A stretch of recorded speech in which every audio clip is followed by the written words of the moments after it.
Hey guys, Professor Bill, Comic Book University, and West Coast Avengers, issue number 6. What the frick, right? First, not a big fan of the frickin' covers this week. Even though West Coast Avengers, issue number 6, is one of those distinctive covers this week, all right? These tribute to Stan things where they got the dress display all the way at the bottom and just a little tiny bar, like all these other ones. Where the frick are my Marvel comics? Darn it.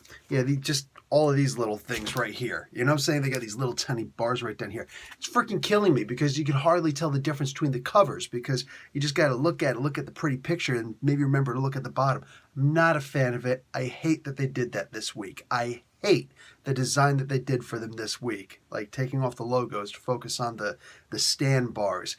We get it. He died. It's not, and it sucks. It's not necessary to put all this other stuff in here and screw up these covers. These are the absolute ugliest covers this week, but it makes matters even worse. You guys saw I had the freaking comic book in my hand.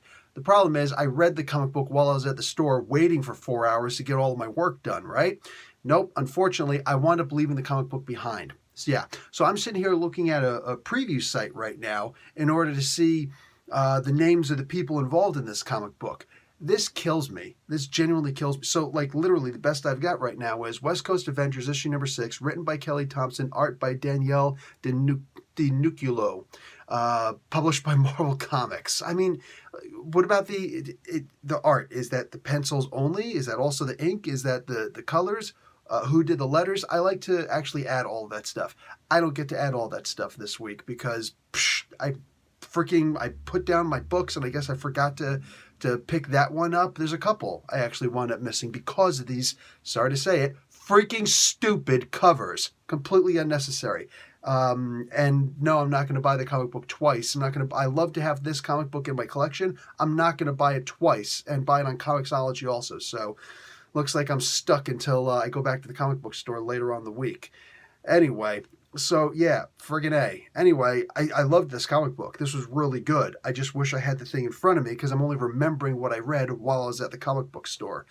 You come to find out the person who was plaguing Kate Bishop and her mom, as it turns out, is Lady Bullseye. Holy crap, what the frick is up with that?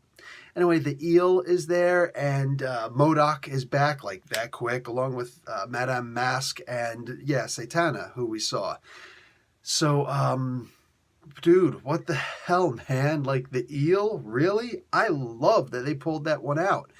I was actually, looking by the cover, I actually thought this was going to be the Blank. Does anybody remember him? I'm looking, I was like, that's the Blank. That's the freaking Blank. I was holding on to it from last week, is what it is. Anyway, I was wrong. Okay, not a big deal. I was wrong. Still somebody in the shadows, though, and I am curious to see who that person is. But wow, man, pulling out Lady Bullseye against Kate Bishop? Oh, yes, please. I didn't read the Hawkeye series that came before this.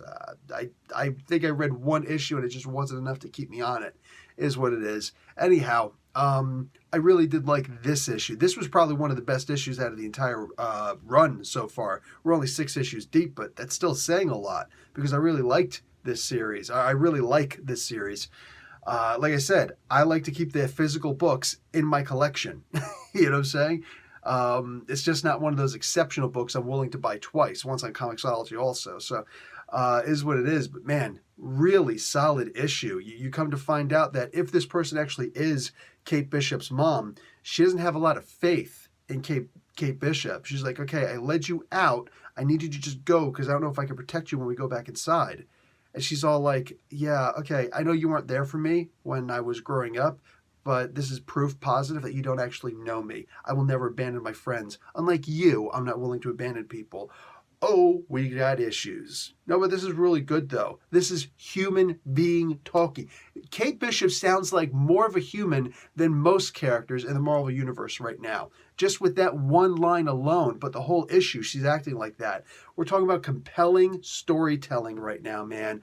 This is fantastic. Fantastic. The art is good also. I really enjoyed everything about this comic book, and it still kept its feel of being silly. Oh, Fuse went and turned into water. You can only do it for a moment because these guys are getting headaches. Turns out it's coming from the sound. Got to have these special earplugs or some kind of earplugs in order to affect the the sound waves coming in, they'll prevent the headaches, thereby permitting you to actually use your powers if you have powers. Or in Hawkeye's case, aim. Ooh, I really dug the idea that Clint Barton and America were about to have a contest with each other. That is perfect for Clint. That is 100% perfect for Clint. I still don't know enough about America, but from what I'm gathering from her from this series, yeah, she's kind of like that too. She's willing to go into contests. So she's like, hey, nice hit. I may not, pass me some of those arrows. I may not be able to throw them with the kind of accuracy you're shooting them with, but I'll bet you I hit the targets harder. And Clint's like, oh, you're on. Dude, oh my God, can we actually have more of these two getting into it with each other? Because like the friendly competitions like that is so perfect. This reminds me of the old West Coast Avengers or Avengers West Coast issues where Clint would take things a little bit too far and getting into it with a U.S. agent, a guy who clearly outclassed him, and just you weren't. Like, Clint is a really, really good fighter. Unfortunately, he's just not that good of a fighter that he can compensate for that level of strength coming back at him. So, like, this feels like a West Coast Avengers comic book. This issue, more than any other issue so far, boom. I'm hoping that the comic book catches its stride like this. Still had the humor in it. Still had that relationship between Quentin Quire and Gwenpool. Oh, my God, the return of the land sharks.